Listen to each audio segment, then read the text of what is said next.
Hare Krishna, we are very fortunate. Today's class is given by His Grace Kamalosan Prabhu. Prabhuji, are you there?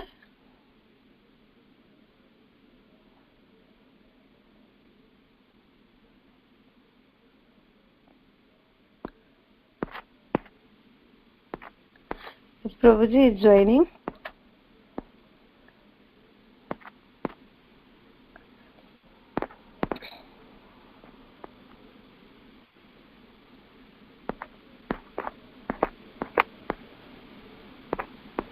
Hare Krishna, Samagori Mataji, Prabhuji is there.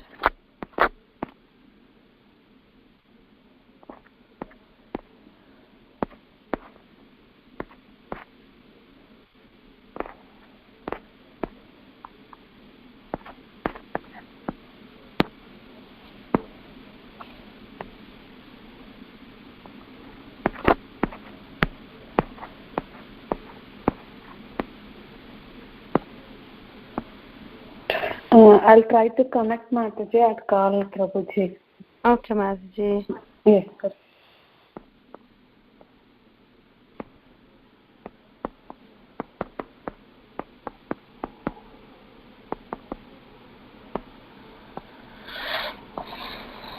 We can wait for some time. We can chant, I think. Hare Krishna. Hare Krishna, Krishna Krishna Krishna, Hare Hare, Hare Ram Ram Ram, Hare Hare, Hare Krishna, Krishna Krishna Krishna, Hare Hare, Hare Ram Ram Ram, Hare Hare, Hare Krishna, Krishna Krishna Krishna, Hare Hare, Hare Ram Ram Ram, Hare Hare, Hare Krishna, Krishna Krishna Krishna, Hare Ram Ram, Hare Hare, Hare Krishna, Hare Hare Krishna,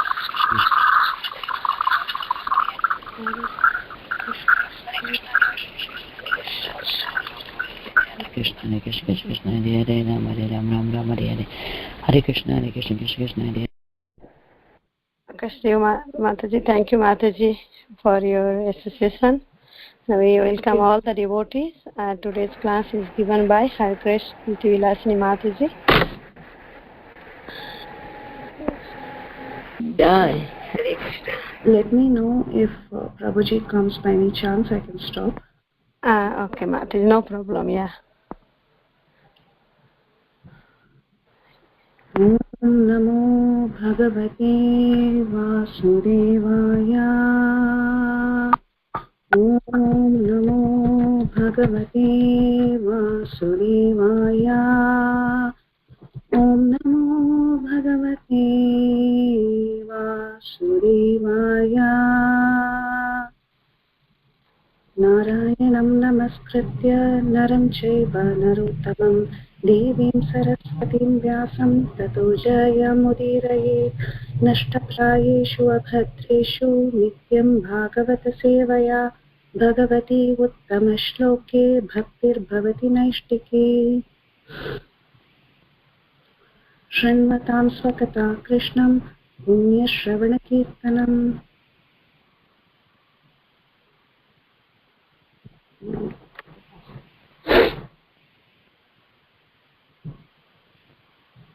Let me first read the shloka. I'm just picking it out. 1 second.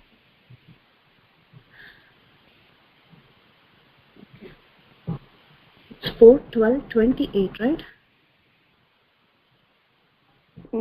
Yes, Mataji. Maitreya Uvacha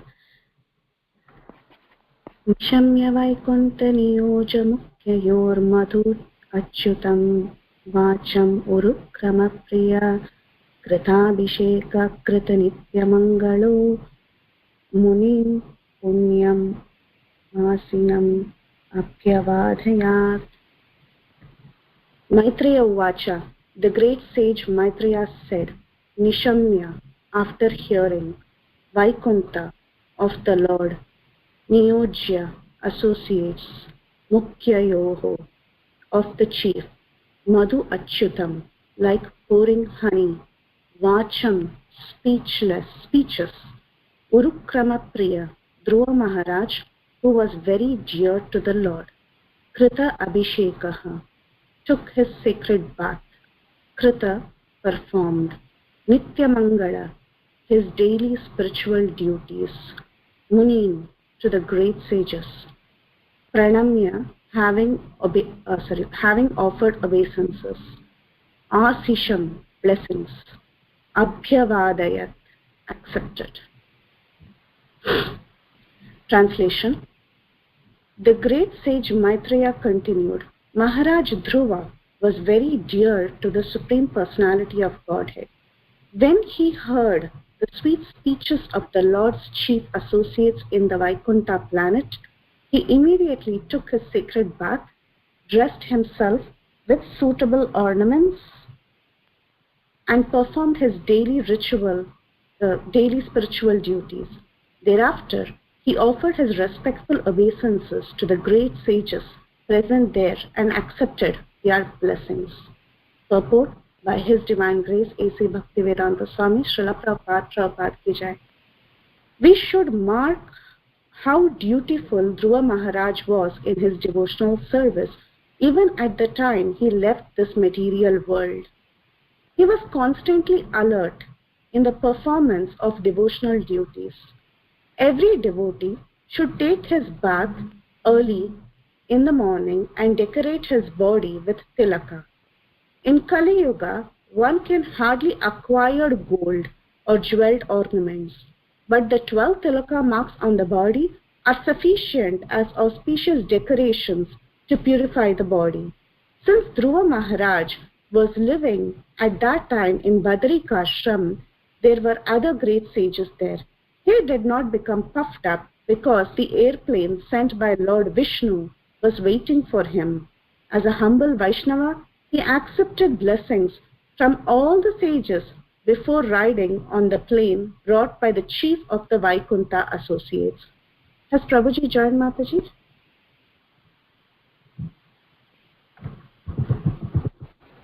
Please let me know when he comes.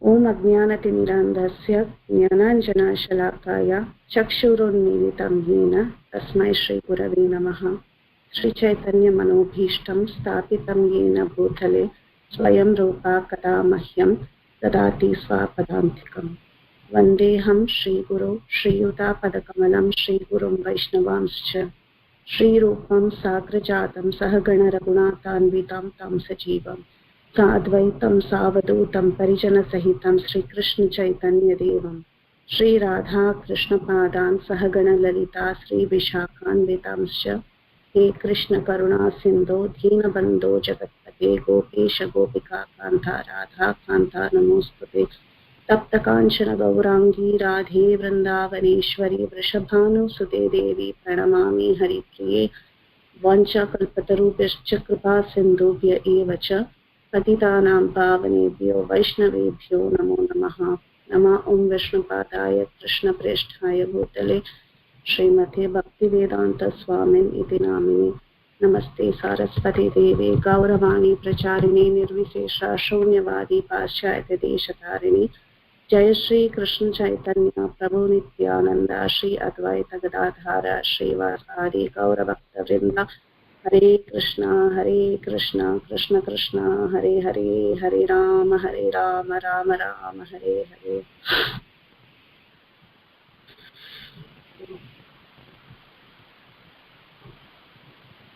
Thank you for this opportunity. So we see that in this particular purport, Srila Prabhupada speaks about performing devotional service to the end of our life, taking devotional service as our heart and soul. So devotional service, it is said, should be performed without any break. It should be performed continuously and it should be performed for the pleasure of the Lord. So it is not something that we achieve. Devotional service is not something we perform for a while and there is a goal and we achieve it and we are done with it. So devotional service basically continues. It goes on and on till the end of our life. It is also the means, it is also the goal.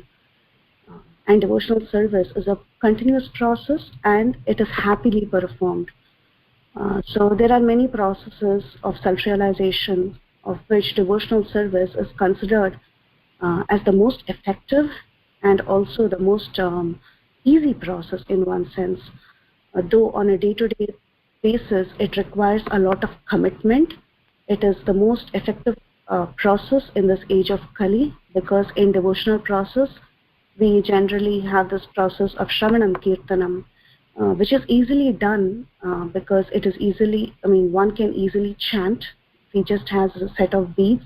He can sit anywhere and he can chant, and hearing the glories of the Lord is very easy. Once you get devotional association, it becomes very, very easy to hear from devotees and hear the glories of the Lord.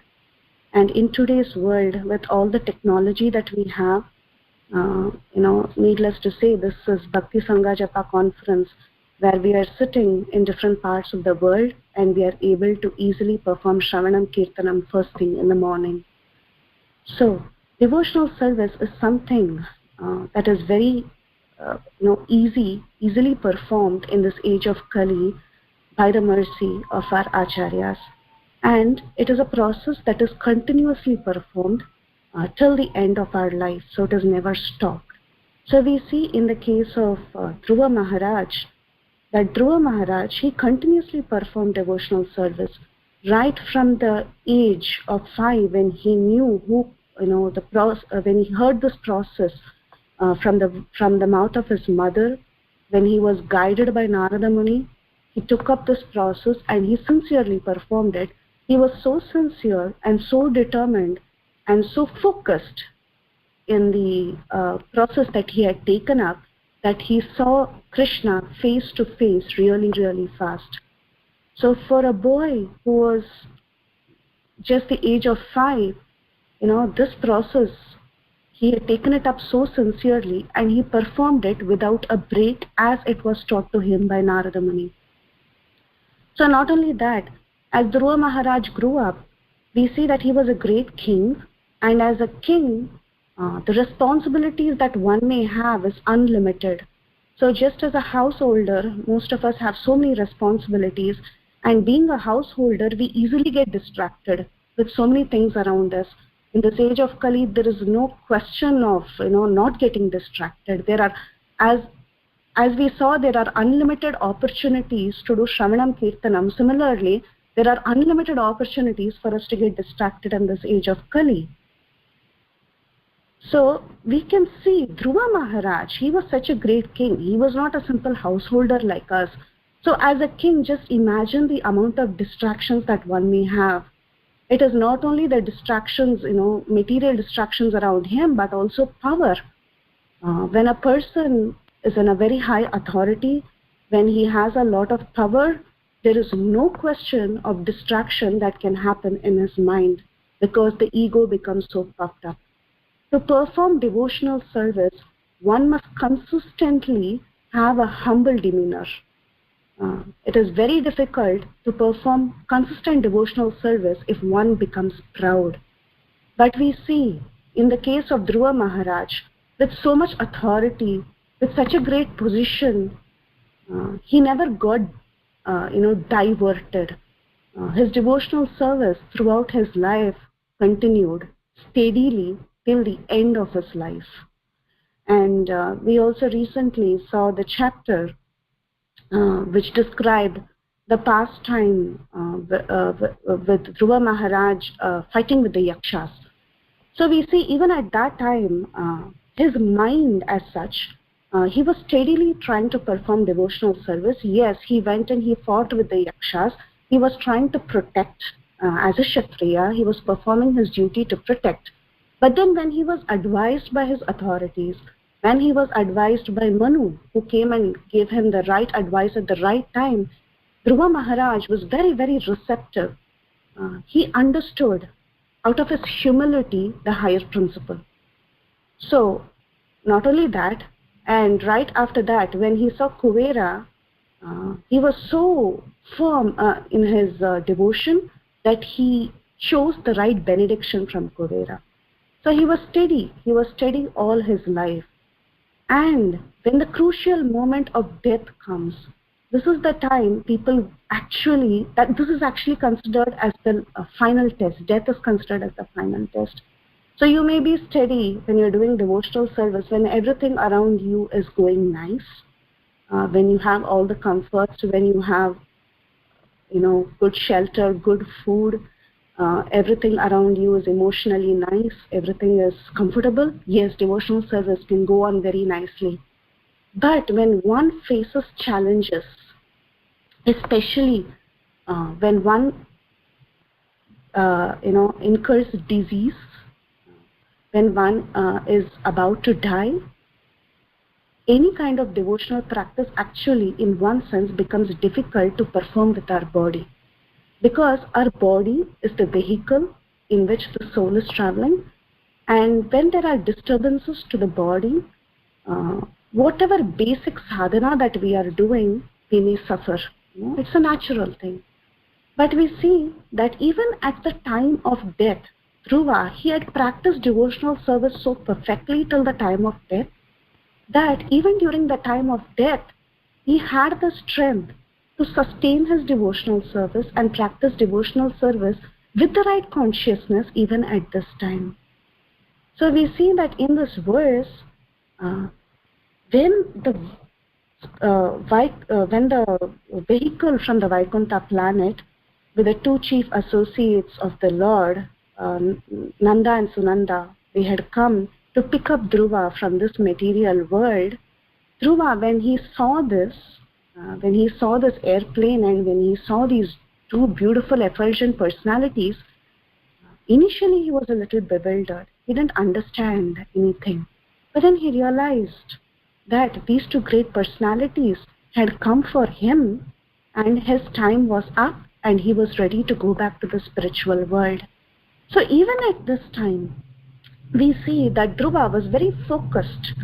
He went, he took his sacred bath, he dressed himself with ornaments, he performed his daily spiritual duties.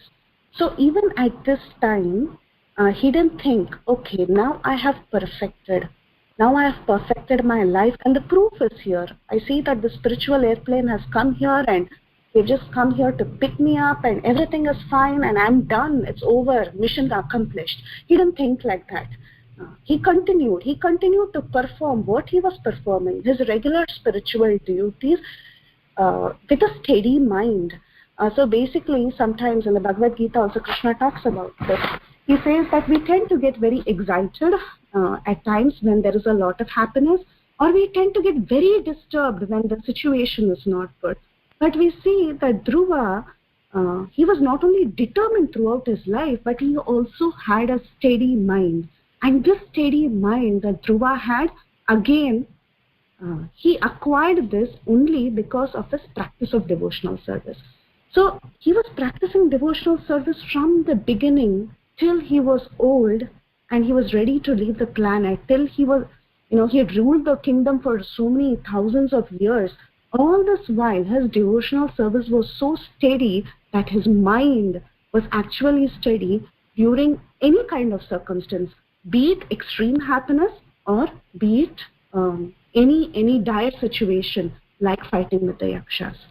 So we see how Dhruva, through the practice of devotional service from the beginning, had developed a very, very steady consciousness.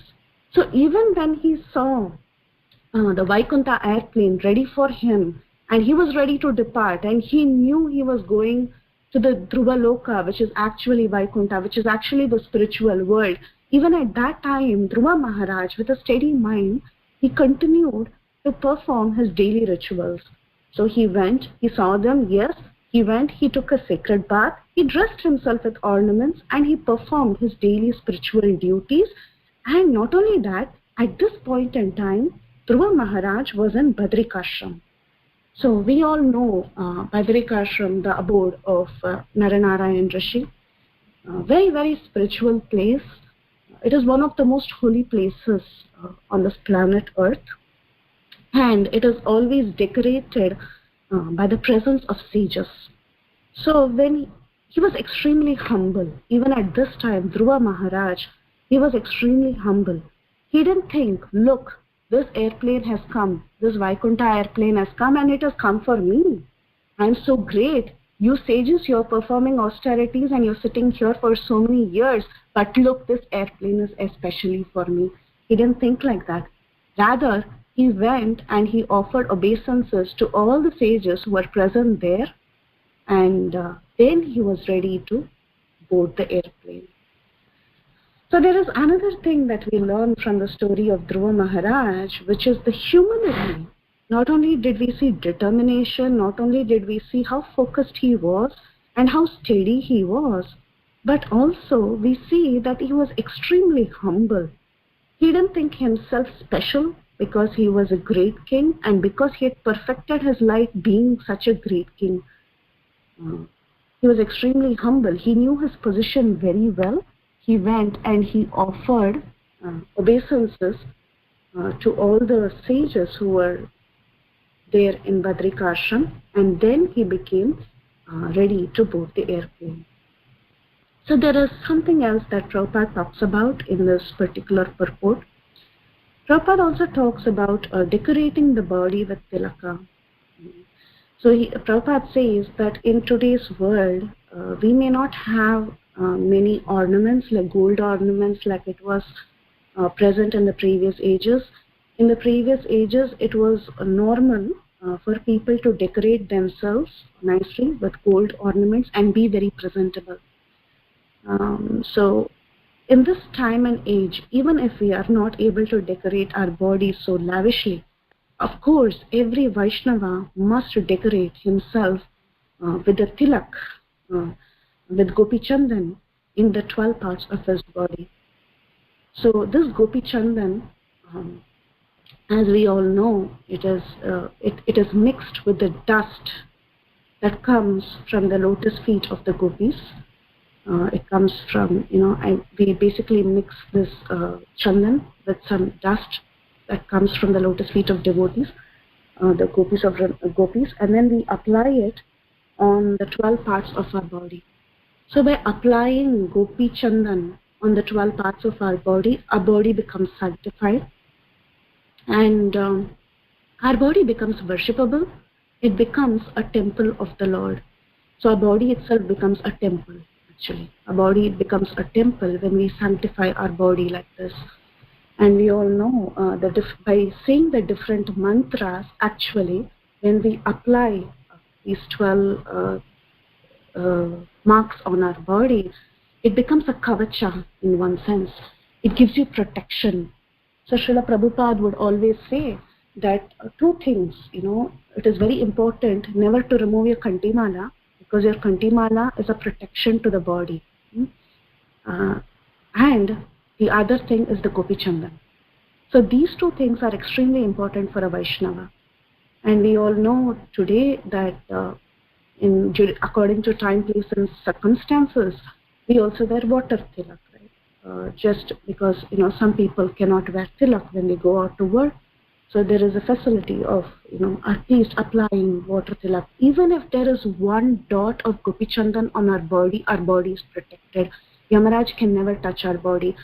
Even if there is one strand of tulasi, just one piece, one stick of tulasi that is there on our body, nothing can happen to us. Yamaraj will never touch a body that is decorated with tulasi or with Gopi Chandan. So Yamaraj cannot touch in the means, it doesn't mean that, we have conquered death. Yes, death will come, but we are protected by the Lord, and Krishna takes personal care of us. We don't actually go to the abode of Yamaraj. So these two are very, very important.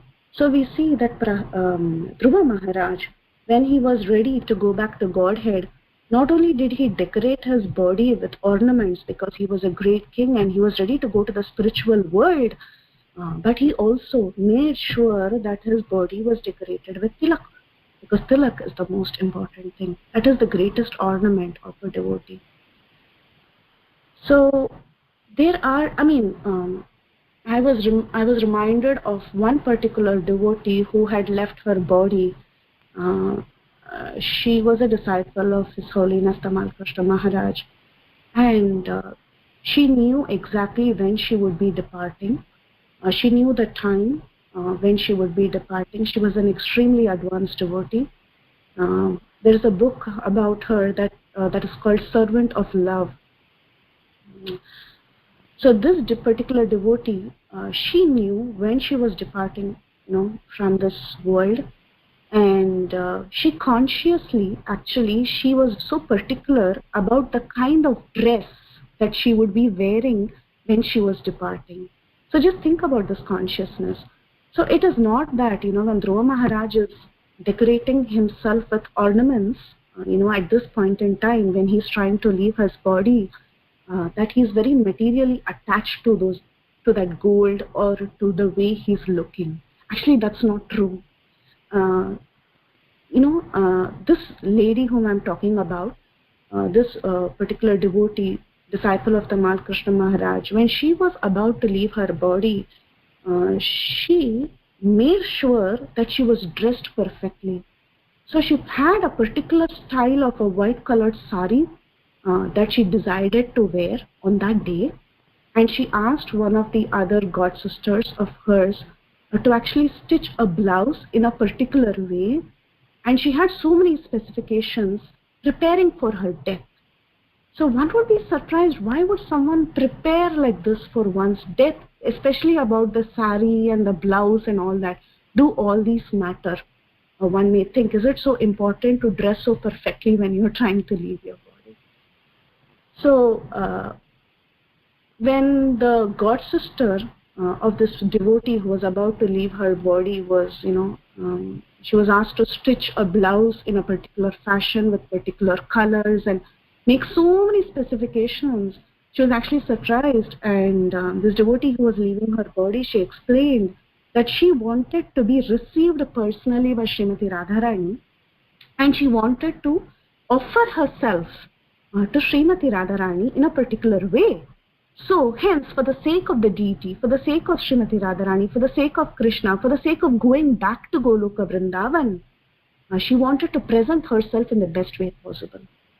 So, this Mataji, she was not after opulence, but rather her consciousness was so absorbed in how Radharani had to receive her, how Radharani would embrace her, how Radharani would receive her, and how she must be so neat and presentable to Radharani.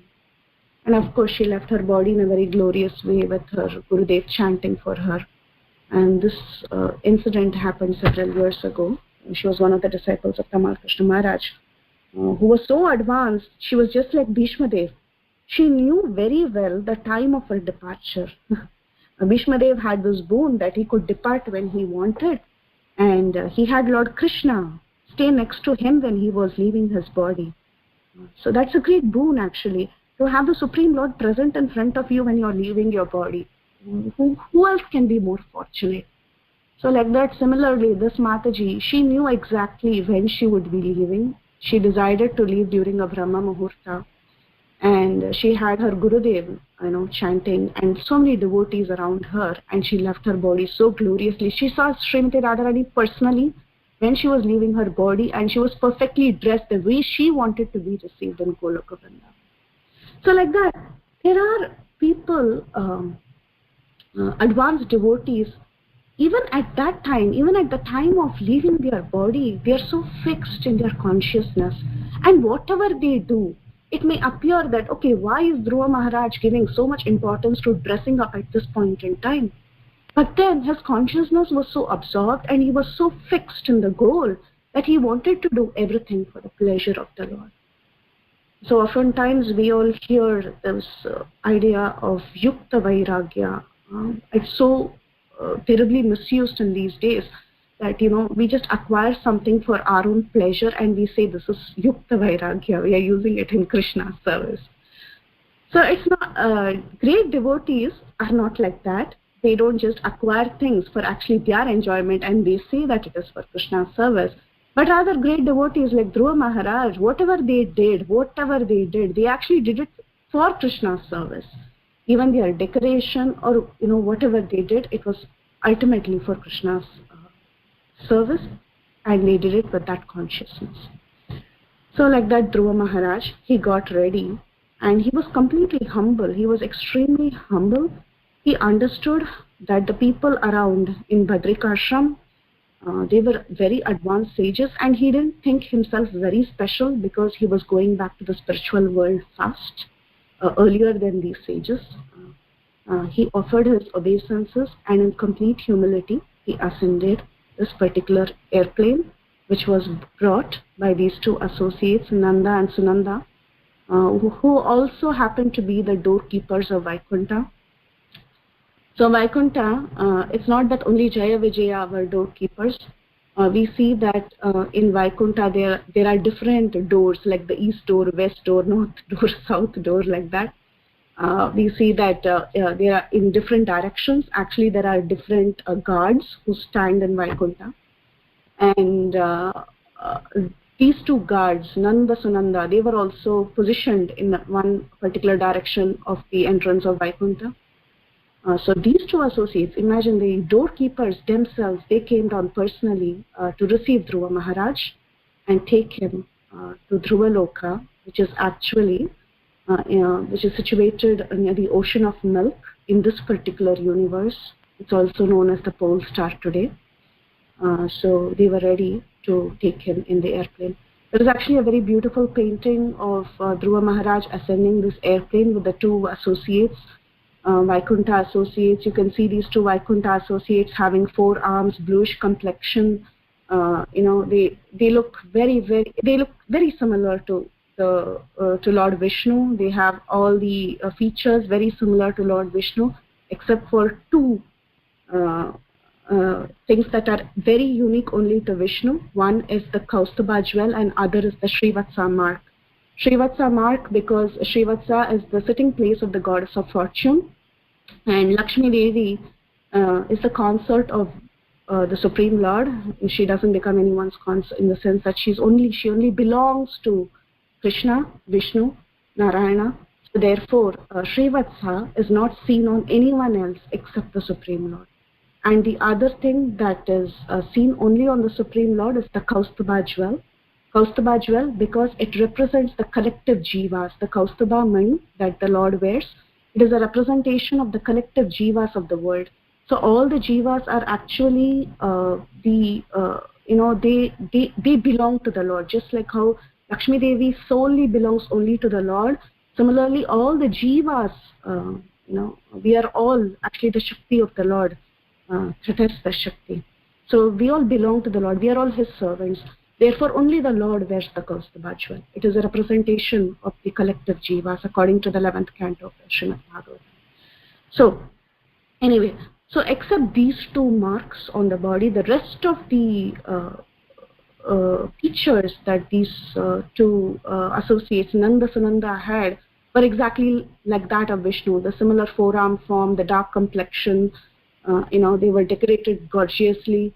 They were looking so beautiful, lotus petal eyes, and they received Dhruva Maharaj very lovingly. Dhruva Maharaj, we saw in our previous verse that he stepped up on death and he ascended the airplane. So, and we saw the beautiful story of Vladini Mataji as well yesterday. So anyway, so Dhruva Maharaj, he stepped on death, he got ready, and he ascended this airplane, and he was ready to take off to Dhruvaloka.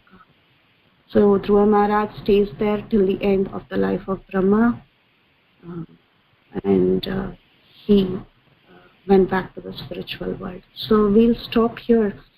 Sorry for this class. I just spoke what came to my mind. And anyone has any realizations for this verse, please feel free to share. We can have a discussion. Any nice realizations that comes to your mind, you can feel free to share now. Hare Krishna. Thank you for the opportunity. Yeah, Hare Krishna, Mataji. Thank you so much. Very beautifully you explained, Mataji. So I request Kaumudaki Mataji, can you speak some few words about this verse or something else you want to say?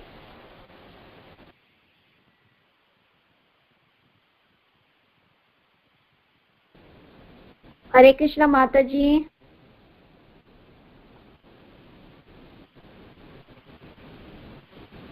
Kaumudaki Mataji, you may want to unmute yourself.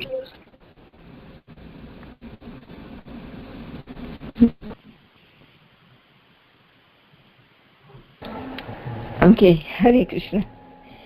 Please accept my humble obeisances. All glories to all the devotees, and especially Preeti Vilasini Mataji Very wonderful class. Wonderful narration you have said. Sometimes I think some may have question that Dhruv Maharaj, he was... Yeah, okay. No, never mind. I don't know why it came to me that when he was in forest, when 5 years old, and he didn't have all those ornaments, he had went to do the perform austerities. But it is very wonderful to see that how devotional service cannot be checked. Let me turn this off. Hare Krishna.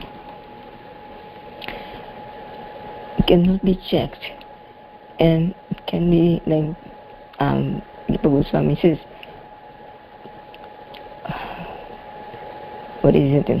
Apratihata, and I forgot the other word anyway. Ahaituki. Ahaituki. Yeah, apratihata. And what's the another word, Prabhuji? Ahaituki Mataji? Ahaituki, yes. Yes. Ahaituki, apratihata. So ahaituki means there is no other desire other than pleasing the Lord. That's only goal, that's only motive to perform devotional service. And doesn't matter what happens, devotional service cannot be checked by anything. Any material situation cannot be checked. And spiritual, of course, is not going to check. So that's why apratihata or haituki apratihata. So Dhruv Maharaj has shown this by his personal example, that even when he was a little, he had a desire, but he's being a Mahabhagavad, so he's like playing the role of an example, setting the example for others to follow, unlike you who has material desires, and so they can be still worship.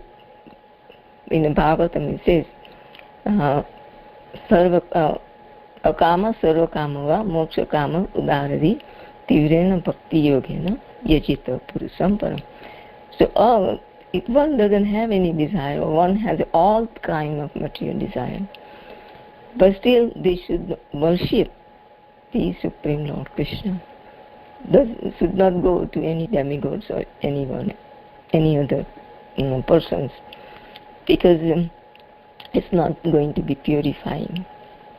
Because like Dhruv Maharaj had this greatest desire, very difficult to obtain, but he went to, by the instruction of Narad Muni, who is his spiritual master, he gave him the guidance how to do it, to perform the austerities, and he did it at 5. Even though at the age of 5, he did all this.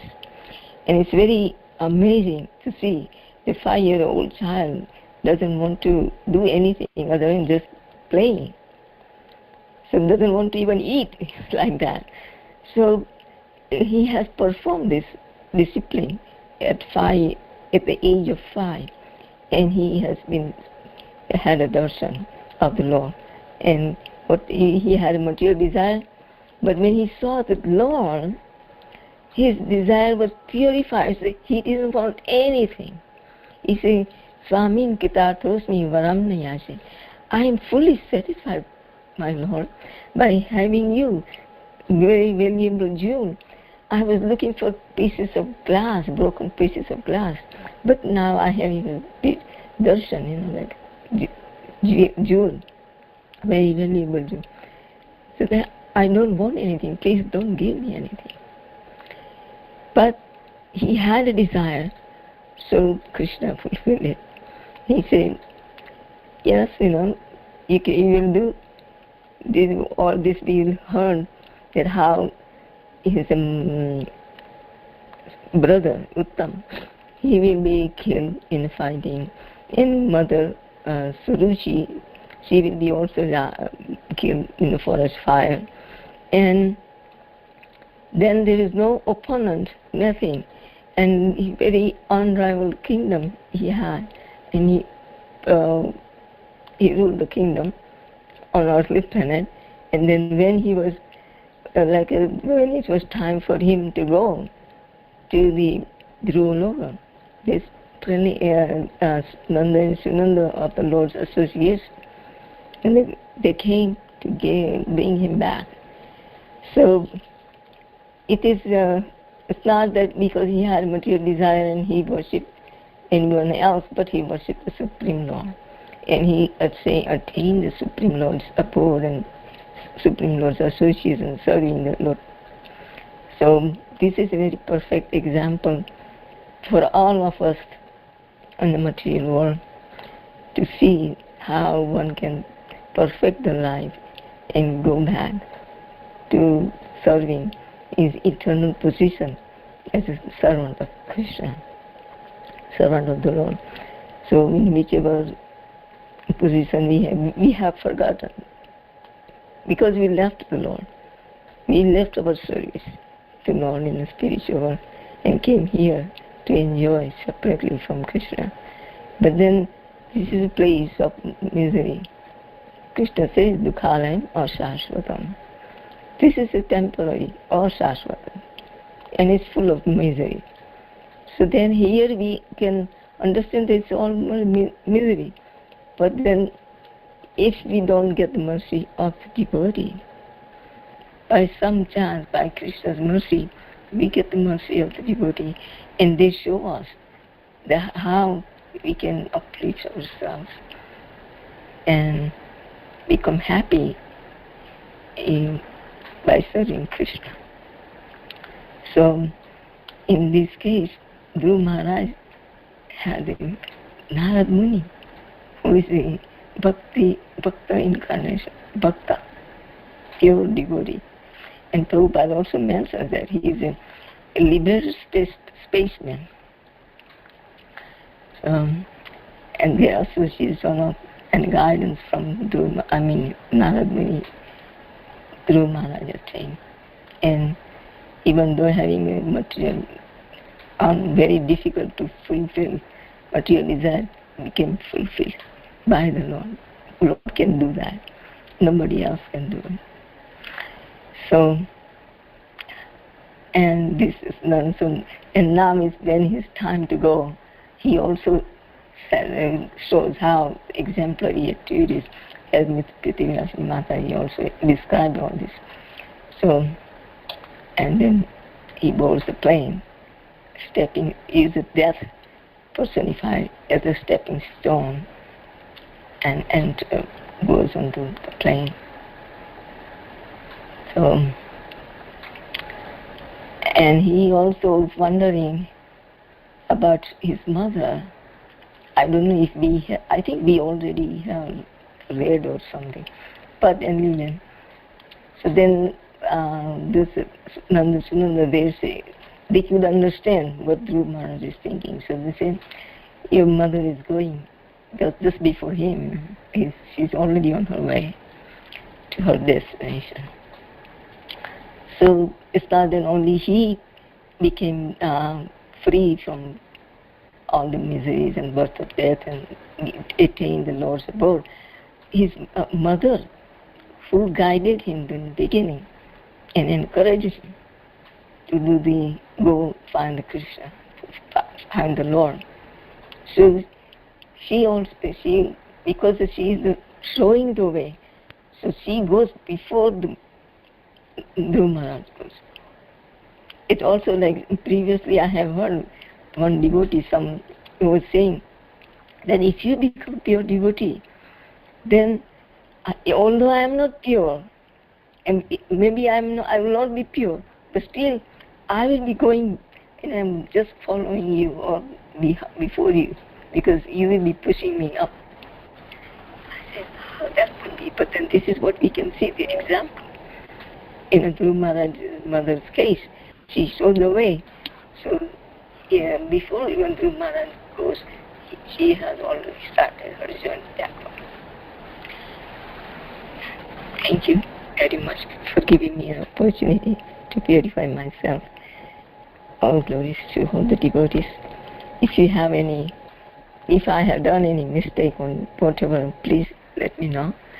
And if you have any question from what I have heard and spoke, then you can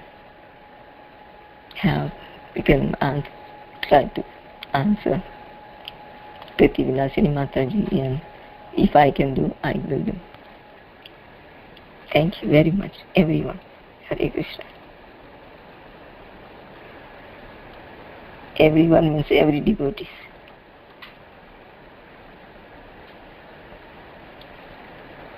Thank you so much, Mataji. Thank you, Kaumudiki Mataji. God nectar. Thank you. All glories to all the devotees. All glories to Everybody have any question? Hare Krishna Mataji, thank you so much. Nice to hear from you, Mataji. I want to go to new class, and this is what happens. Subji didn't come today, and we got the chance to hear from you, Mataji. Very nice realization, Mataji. Thank you so much. All of you, all of you are very, very kind to me. Thank you very much. I don't know how I can repay. I'm very completely indebted to all of you. Thank you very much. Hare Krishna.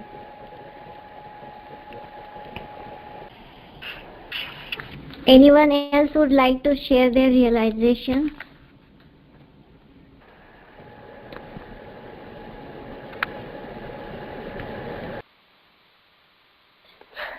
Hare Krishna Mataji.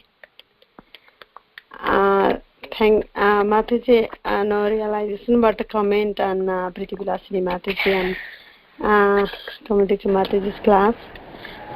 So nice, Mataji. Preeti Vilasini Mataji, you giving so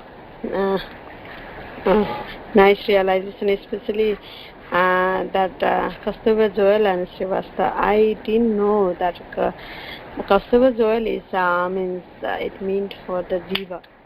Didn't know, Mataji. Thank you, Mataji, for sharing. Also, and you were telling about your sharing the pastime about Krishna Maharaj's disciple. I think her name is Preeti Sundari Mataji. Yeah, her name is Kirtida Devidasi. Kirtida Devidasi, yes. She specifically wanted a particular white color blouse and sari to be stitched with particular, she had so many specifications, and when I heard this for the first time from the god sister who actually stitched these clothes for her, she was telling me that actually everyone was surprised. Why is she so particular? But then she explained, no, Srimati Radharani is going to come and receive me at this time, and I have to be presentable to her, and this is how I have to be presented to Srimati Radharani. It's amazing how devotees, what revelation, I don't know, maybe that's how it was revealed to her. I don't know. So beautiful. Yes, Mataji. I read that book about how her experience with Guru Maharaj, but that pastime which you share, it is not there. But that's why I was thinking maybe you got that. Louder. Hare Krishna, please forgive me. Mataji, can you be a little louder? No. This pastime is that book is about Kirtida Sundari Mataji's book is there, but that with a particular pastime Mataji shared, that is not in that book. She got directly from God for God. Yeah, her god sister Padaduli Mataji from Houston. She was the one who told me this. Oh, okay. And also in that book, Mataji's amazing book, means her dedication to her, even Guru Maharaj, Tamal Krishna Guru Maharaj, he was telling she's advanced, she's more advanced than me, and then that after some time, even within 1 year, not within a 1 year, after that Maharaj left his body. Because they had so much of connection, even Guru and disciple. Mataji was so dedicated first. Thank you, Mataji. PowerPoint. Yes, I read about her, but then this past time that Preeti Vilasini Mataji mentioned about her dressing, it didn't mention in there, so I didn't know that. It's very wonderful. Yes, Mataji, that is not mentioned in the book. Thank you, Mataji. And I have seen her every time when I went to Vrindavan. She's there, and she sits by the altar. There's a speaker, and she sits there and listens to class every single day. Very well.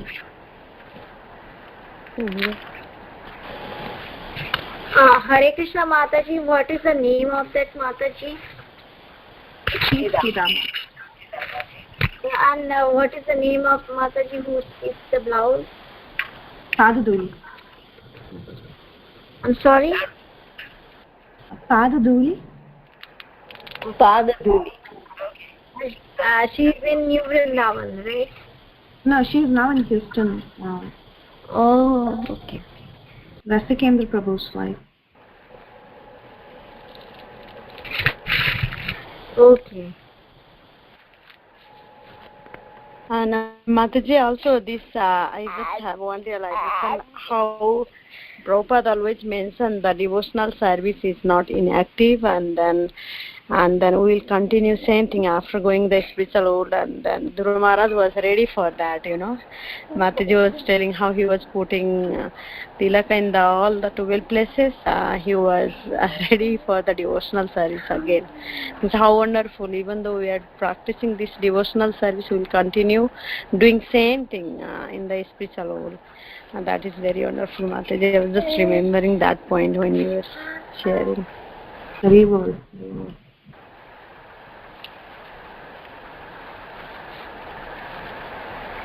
It is very nice, sometimes the speaker speaks and then everybody listens, and whoever has a question, they can ask a question or comment to that. And this is what's called Ishtagoshti. Among the devotees, they share their realizations and understanding. It's very, very wonderful process that Prabhupada has given us. Yeah. Thank you very much for all the devotees. I'm very happy that I have association with chapter. Very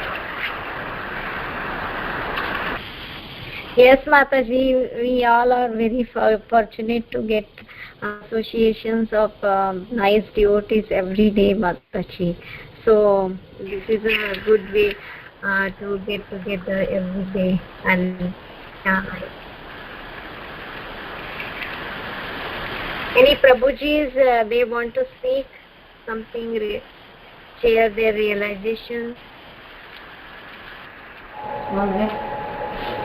અંદર ખમણ છે એ બેને બનાવ્યા હતા એ વર્ષે તમારે આવે કપડા પહેર્યા છે.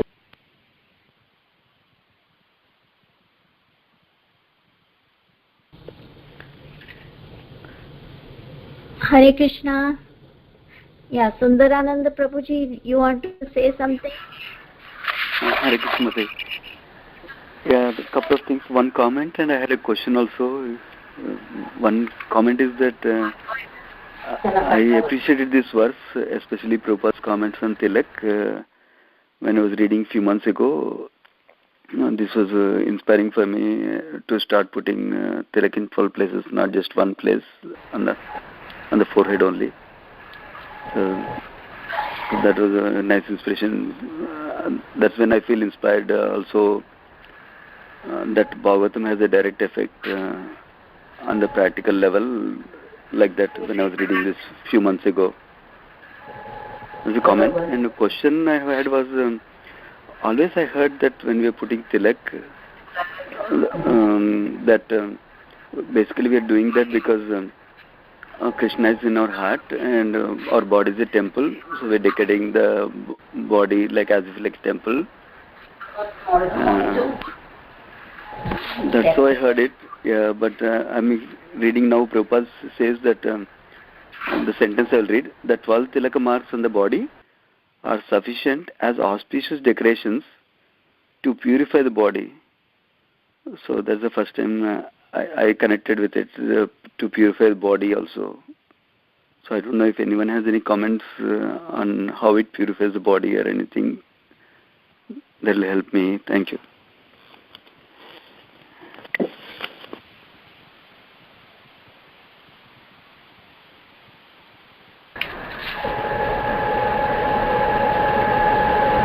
Kamala ki Mataji, yes. Yes.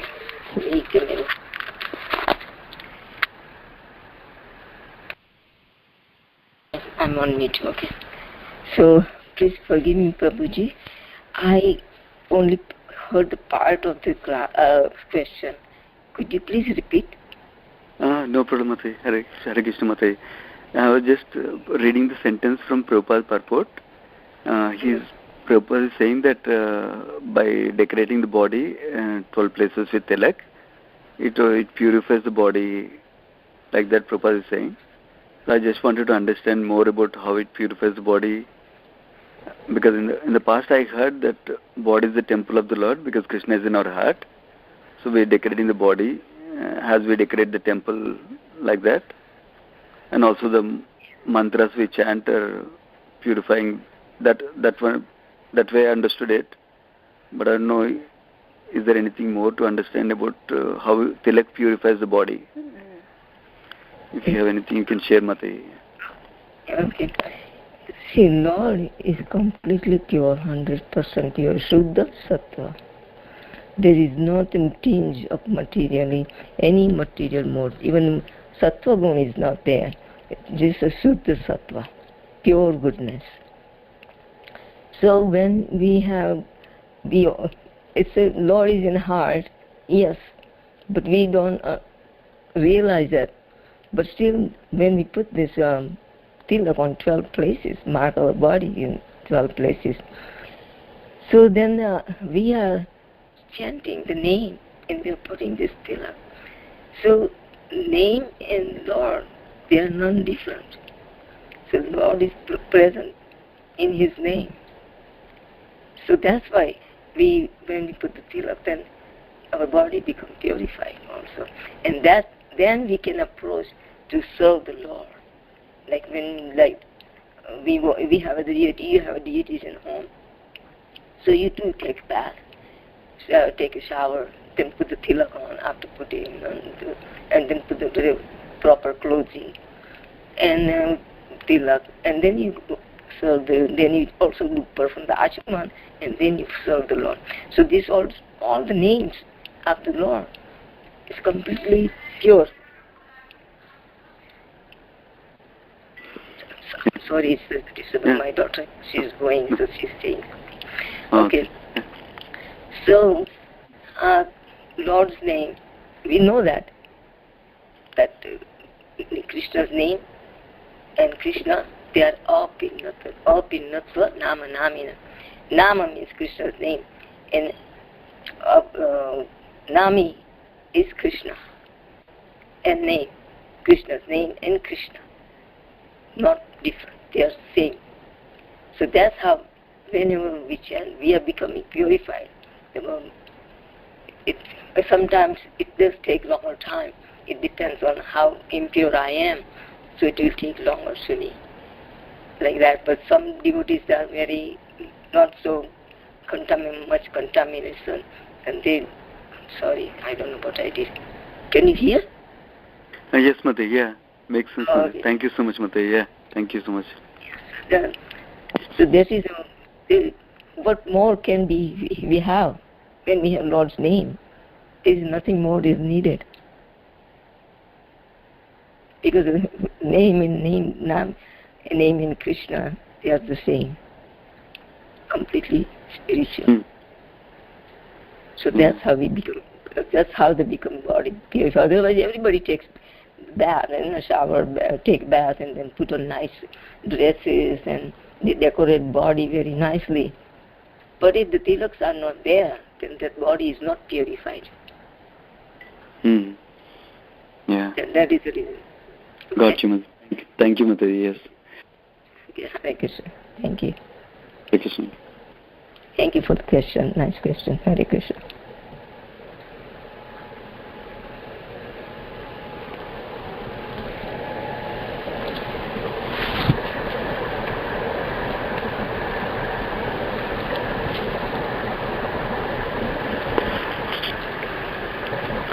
I had one more question. Like when Preeti Vilasini Mataji and also Kaumadik Mataji both were speaking, both I think touched on this one aspect, uninterrupted devotion service, and also Preeti Vilasini Mataji especially mentioned about how devotion service is happily performed. I heard so many times that devotion service is happily performed, and I even heard the comment like, if you're not feeling happy when doing devotion service, that means you're doing something wrong. Like that also I heard comments. Yes. So, yeah. But at my stage currently, I'm not so happy performing everything. For example, it's very hard for me to get up in the early morning. I'm not getting up so happy when getting up in the morning, for example. So I always try to understand what does it mean and how I can get there like that. If any of you can share something that will help me. Yeah, you are chanting 16 rounds? Yes, Mataji, yeah. Following the 4 regulative principles? Yes, Mataji, yeah. So how do you get the strength to do this? It's very difficult to teach to so many other people to observe this this vows of prohibitions. No meat eating, no illicit sex, no gambling, no intoxication. They cannot do this. But you are able to do so, then you are getting the spiritual strength. But sometimes it takes a little longer also until we become pleased. But then this much you have achieved. You are chanting 16 rounds and you are following these 4 regulative principles. So it's not so easy thing that what you have achieved. So just keep on doing it and keep on going on performing this. And with do it like an offering to your Guru and Gauranga. This what you're performing all this devotional service, whatever you're doing, do the offer. It's an offering to them. And gradually it will become time. Sometimes it takes longer, sometimes some days become faster because have not so much impurities. When I have so much impurities, it takes me longer. But some people they move faster. So it's on an individual basis, according to our purification or impurities, how we can advance. But if we take the 100% with full focus in yes, I want to please the Lord, and this is what I am doing. So all these activities like that. So that way it becomes gradually, you will also feel the pleasure like in Bhagavad Gita. Krishna says, is really performed and sukham kartumayam. It's very, very pleasing and it's never destroyed. This devotion service, whatever we are doing. So we may do so many other things, but as that is finished, that whatever work or whatever was doing, and that's it. There is no more. There is no more result. That's what the material activities are. But this is the spiritual. It has a permanent asset. It's a permanent asset, like a fixed deposit in the bank. You have money would put in the fixed deposit, it stays there. But then when you withdraw it, it's gone. But this one is not like that. It's a spiritual asset is permanent. And that's how gradually we become 100% pure and go back to Krishna. Like Dhruv Maharaj, he had shown us how this in the Srimad Bhagavatam and so many other devotees, Prahlad Maharaj, there's so many examples. Bhishma Devi, just Mataji just mentioned, Kunti Devi, all the Pandavas. I'm hearing myself.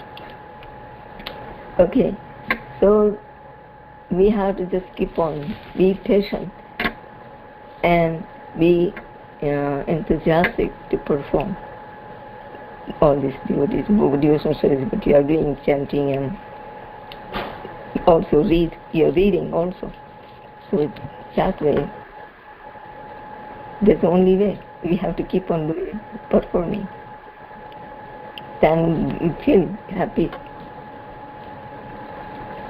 Sometimes we focus more on negative things of what we see in our life, and that's what makes us unhappy. But we have to see that how much, at least by seeing all these people around, how much we have been able to perform this by the mercy of the Vaishnavas and Gurus.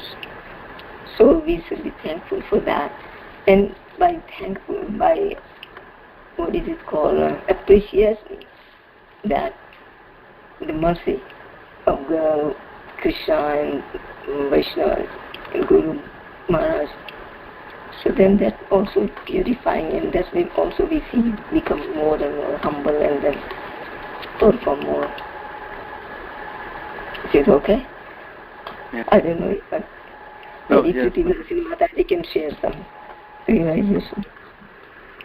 Thank you, Mataji. Yes, Mataji, very, very beautiful, Mataji. I also wanted to add one thing, that whatever you're doing, actually, if you're not happy, then why would you be continuing it, right? So you have taken up devotional service and you're an initiated devotee and you're attending Bhagavatam classes every day. You take so much pleasure in reading Srimad Bhagavatam that, you're getting so many realizations. That means you're doing it because you're happy about it, right? So without happiness, why would you want to continue it, or why would you want to take it up again and again? So that itself is an indication that you're actually very happy and blissful, Prabhu. And yes, austerities in the path of devotional service is, it just comes, it's a package. So we also take up some austerities, and that we can perfect, like our Mataji was saying, we can, work on it and evolve. But the underlying principle is that you're happy. That's why you are continuing devotional service, and it's giving you a lot of relief from, in the sense, obviously you yourself are a testimonial that before Krishna consciousness and post Krishna consciousness, your life has become more blissful compared to your life before. So that itself means that devotional service is all happiness. I hope I was able to convey what I wanted to say from it. Yes, Mati, yeah. Thank you so much, Mati. Yeah, it makes sense, yeah. Looking at the big picture, not just one activity, like getting up in the morning like that, and then also comparing myself before Krishna consciousness and now like that, yeah. Definitely helps, Mati. Thank you so much. Mataji, just I was remembering one point from Nectar of Instruction also. Rupa Goswami was telling Zandis, when we have Zandis, when we take the sugar cane juice, it will become bitter, in the beginning, because we have more digits. But when the digits goes slowly, and then we take the actual sugar cane paste, like that, maybe example is for everyone. In the beginning, even it look like it's medicine, even the sugar cane is so sweet, but that sugar cane become bitter in the beginning. That is the thing. Hari Bol. Yes, Mataji. Yeah. Yes, wonderful. Thank you, Mati. Yeah. So,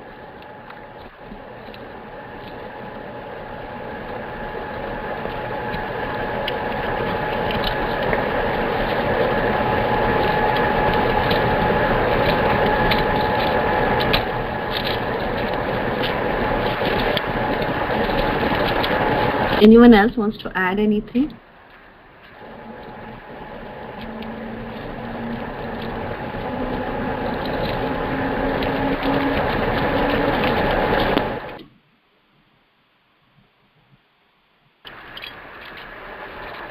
Hare Krishna Mataji, if there is no question, comment or any realization, you can end the call.